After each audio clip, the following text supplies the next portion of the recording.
There's a bass. A good one too. Nice chunker.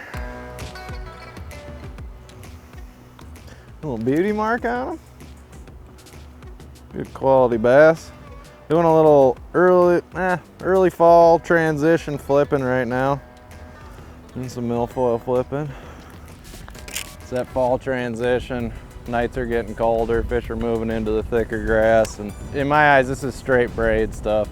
I do braid to a leader for a lot of stuff, but when the grass is this thick, it doesn't matter. You can get by fishing straight braid.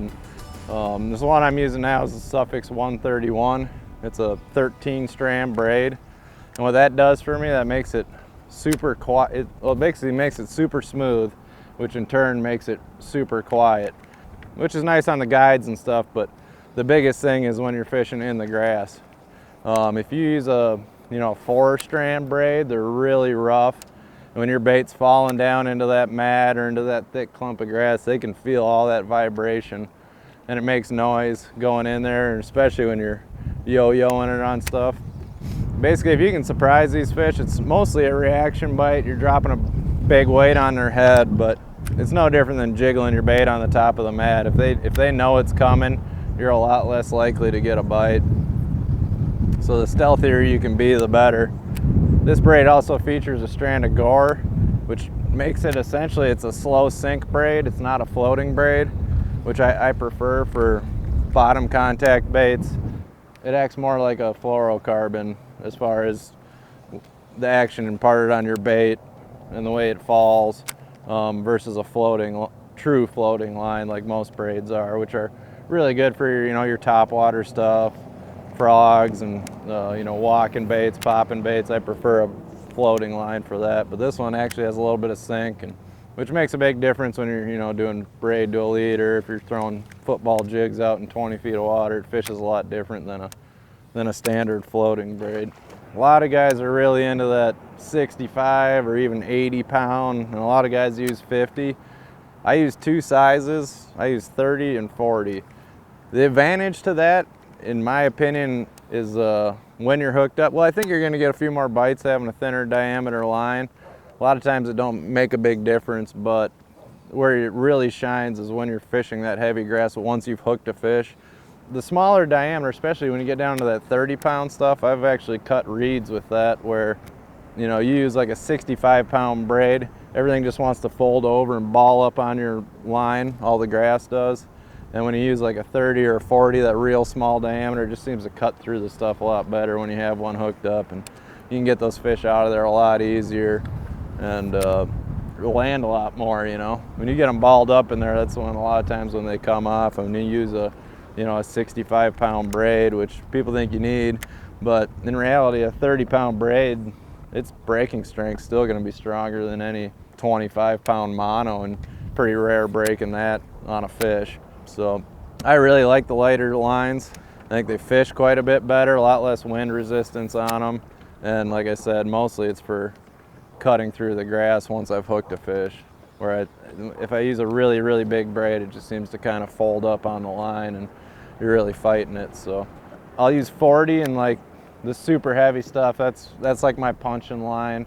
1 ounce and above, I'm going to use 40 pound, and then anything less than that, I use 30 pound. I don't have any issue breaking it. The one thing I will do with 30 pound is I'll let back my drag off just a click or two, so if I hit one super hard, it'll slip just the littlest bit on the drag, and that's about it. But with 40, you can pretty much lock it down. Unless you're fishing a leader, then I'll let it slip again too. Another thing with that 30 and 40 pound line, the smaller diameter, a lot of times if you're flipping and you got a big crosswind, you get a lot of resistance on your line. It makes it hard to get that bait to drop down into the mat. It makes it harder to feel bites, especially subtler bites, and that really cuts down on that big bow, because that's the hardest thing in the world, especially if you're punching mats or something really thick. When you get a big bow in your line, it just never seems like your bait wants to drop through clean. There's always kind of that resistance pulling on your slack line as it's going down. So it'll allow you to punch mats with a little bit lighter weight and just keep everything more in line versus having a big bow with, you know, like a 65-pound braid, just because the diameter you get off that, or the resistance you get off that increased diameter really makes a big difference.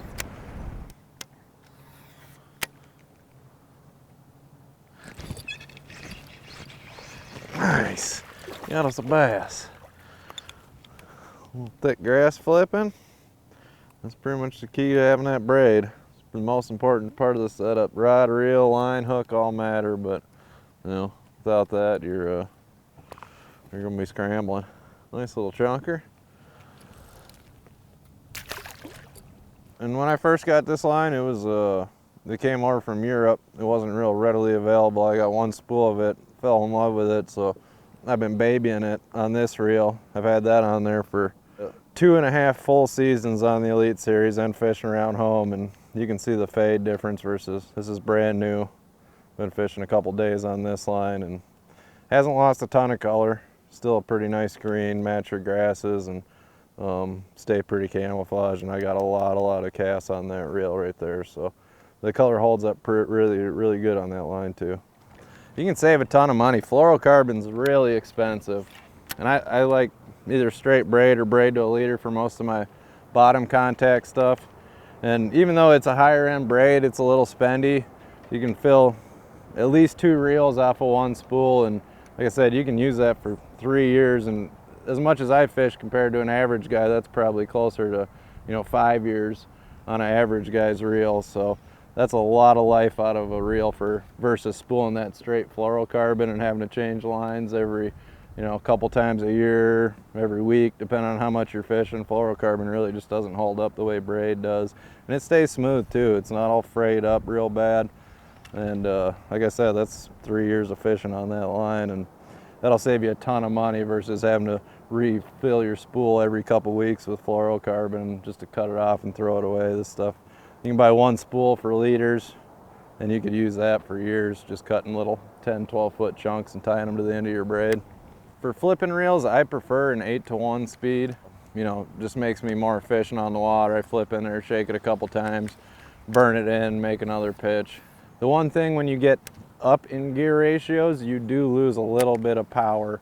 You know, when you hook a fish in the grass and you're trying to wrench them out, that's why I like oversized handles. This is a new reel from Daiwa. It's the Tatula Elite pitch and flip.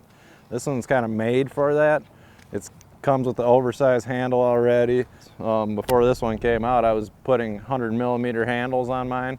Typically they'll come with a 85 to 90mm handle, and I would upgrade mine to the 100mm. Just gives you more leverage when you're, you know, you hook one in the grass. And I don't like to do a lot of pulling with the rod. I feel like that's when you lose a lot of them. If they get in some really thick stuff, I like to just hit back on them, lean back, and just wench that handle in. I feel like that's the best way to get them in the boat. It seems like when you pump them and stuff, you kind of get a little bit of slack in there, and you kind of lose your momentum when you're going back down to reel on them. So I like that oversized handle. 100mm gives me a lot of power where I can just get my hand on there and wrench them to the boat rather than, you know, pumping them like I'm fighting a shark or something, you know what I mean? But 8-to-1 I think is key, and you definitely want something comfortable. When you're gonna go grass flipping, you're not running and gunning really. A lot of times I'm gonna drop my trolling motor, get on the grass edge, and I'm gonna go for hours at a time. So this reel really needs to fit nice in your hand, just become kind of one with your arm, and you're going to be holding it all day. You're not pulling up, making 5 casts and running 10 miles down the lake and doing that again. It's a real diligent process. So a low profile reel that's real comfortable in your hand, and a lightweight rod too. I used to be all about 8-footers. I've kind of cut back on that, went down, and heavy actions, I've went down to medium heavies and shorter rods, and that's helped a lot with the fatigue, especially when you're grass flipping all day, because I mean, I don't know how many flips you're going to make in a day, but it's going to be a lot. So comfort's a big deal when you're fishing this style. Yeah, and size wise, like I said, I like the low profile, something that I can palm really well, fits in my hands. The size 100 reel. They make 200s, 300s. In my opinion, a little big unless you got massive giant hands. Everybody's going to be a little different, but I'd say 9 times out of 10 that 100 size is the best size. You don't need a ton of line capacity. You know, everything we're doing today is going to be within 30 feet of the boat pretty much, so you don't need a lot of line capacity. I actually don't put that much braid on my reels. I'll take and use some cheap mono and fill them, you know, at least half or if not 3/4 of the way, and just put on, you know, 50 yards of braid on top of my mono. And that way I'm not burning up a lot of braid, and you don't need it. You're going to be using the same, you know, 50, 60 feet of line the whole time you're pitching around. Obviously after a bunch of reties it'll get down a little, but still plenty on there, so you don't got to waste a lot of braid. And I just get some cheap mono and fill my reel about 3/4 of the way.